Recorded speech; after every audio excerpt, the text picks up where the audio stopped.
Since after the ceasefire agreement between United States of America and Iran, was completed, report has it that oil vessels and oil tankers were spotted crossing the Strait of Hormuz in the early hours of today, being the 8th of April 2026. But as we speak, the storyline is beginning to change.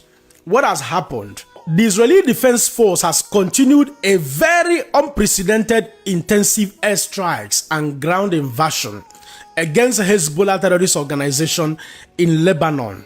Report has it that the massive attack that was rained by Israeli Defense Force down in Beirut is unprecedented and something that has never happened in recent time, as many buildings were left in rubble, in explosions. In fact, take a look at that very video clip.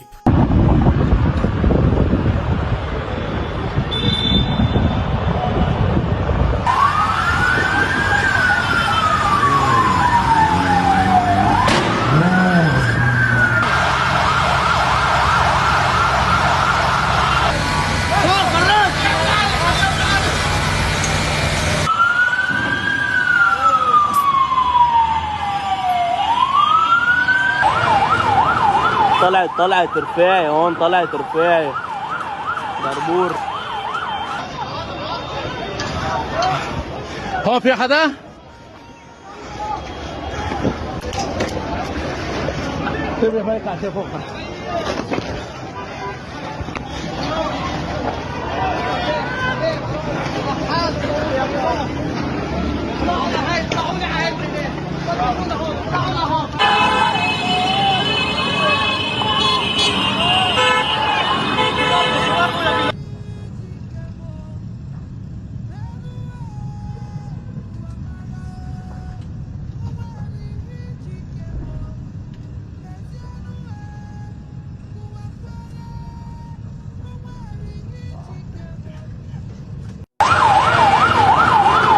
طلعت رفاعي هون، طلعت رفاعي بربور.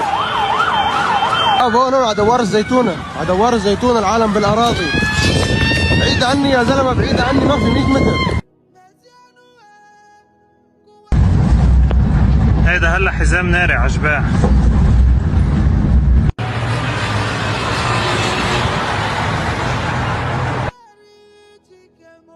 ضربوا الهانس، ضربوا الهانس فوق الهانس. هانس، ضربوا الهانس يا شباب. ضربة. Consequently, the Islamic Republic of Iran insisted, or rather made a newest declaration, that if Israel continues to strike Hezbollah or Lebanon, whom many of you can tell that Hezbollah is one of the proxy, sponsored terrorist organization by the Islamic Republic of Iran. So they declared in a very strong term that if Israel continues to fire missiles down to Lebanon, that they will go immediately and stop oil tankers and oil ships from crossing the Strait of Hormuz. Another catastrophe. Good morning. We start with breaking news. State media reports that Iran has halted the passage of oil tankers through the Strait of Hormuz after Israeli attacks on Hezbollah in Lebanon. Earlier today, we know 2 vessels were able to go through this passageway. But again, state media is reporting that the Iranians are choking off the strait. I just got off the phone with a senior Israeli official who was sounding the alarm about this action by the Iranians, saying only just a few hours into this ceasefire, the Iranians are already showing that they are trying to leverage their control over the strait and put pressure on global energy trade. And it also comes after reports overnight indicate that an Iranian attack hit Saudi Arabia's east-to-west oil pipeline, and there was significant damage that was currently being assessed. This is important because this pipeline is the only outlet for Saudi crude exports. And as the Iranians are putting pressure on the strait, they once again are trying to leverage this ability to put pressure on global energy exports. It comes after we got a new statement from President Trump this morning about Iran's nuclear program. The president on Truth Social said the United States will work closely with Iran, which we have determined has gone through what they will be a very productive regime change. There will be no enrichment of uranium, and the United States will, working with Iran, dig up and remove all of the deeply buried nuclear dust. The president referring to Iran's enriched uranium there. And again, a lot of moving parts with this agreement that is very new. We saw overnight new strikes against Iranian oil infrastructure on Lavan Island. This is just off the coast of Iran. A refinery there was... But before we dive into a bigger details and correspondence from the White House, Russia has just erased a 19th century history away down in Ukraine. Russian forces has launched an unprecedented massive airstrike down to Kharkiv in Ukraine, destroying one of the historic estate, or what you can call the pre-20th century historic landmark of the Ukrainians, of which, according to record, one of the Ukrainian philosophers, Skorovoda, over the years stayed in this very building. But massive airstrikes from the Russian forces has left the entire building engulfed in fire. It was a very painful incident as we speak for many Ukrainians. Take a look on that very video clip.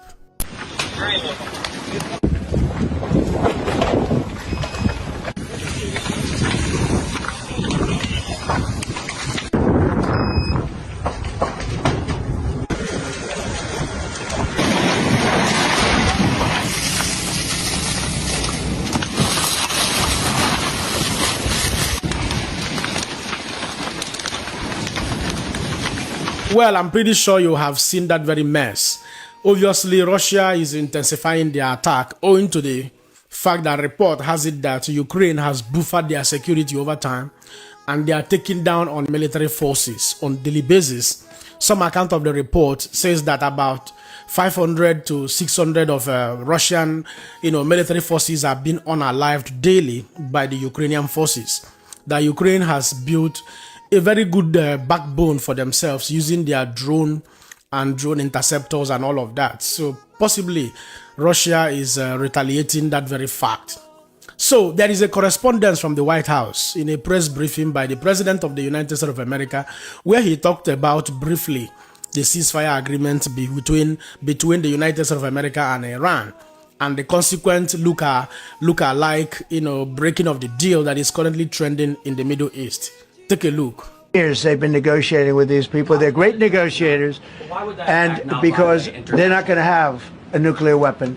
And if somebody that takes my place someday is weak and ineffective, which possibly that will happen, because we had numerous presidents that were weak, ineffective, and afraid of Iran, we're never going to let Iran have a nuclear weapon. And if you think it's okay for people that are sick of mind, that are tough, smart, and sick, really sick, from a policy standpoint, from a standpoint, any which way you want to say, mentally, these are disturbed people. If you think I'm going to allow them, and powerful and rich, to have a nuclear weapon, you can tell your friends at the New York Times, not going to happen. Well, I don't know. You remember that Iran started firing missiles first down to Israel, and Israel started retaliating, and Israel started also raining missiles to Lebanon. According to some correspondent from Israel, Mr. Benjamin Netanyahu is saying that Lebanon is not part of the ceasefire agreement. I don't know how true that is, if that was bargained for by the Pakistani president, Mr. Sharif. So, but in the coming hours, the news and the whole thing will be very clear. I'm pretty sure that Donald Trump will equally step in to make sure that there is a complete ceasefire at all levels, whether with the Iranian terrorist proxy organization Hezbollah or Houthis. That will make the ceasefire agreement more significant, and I'm pretty sure that it will also help to carve out a new channel of diplomatic engagement that will bring a permanent ceasefire in the region. Well, at this point, I will allow you guys to be the judge. Don't forget to let me know what you think in the comment section and share this video. Man, another person see him. God bless you.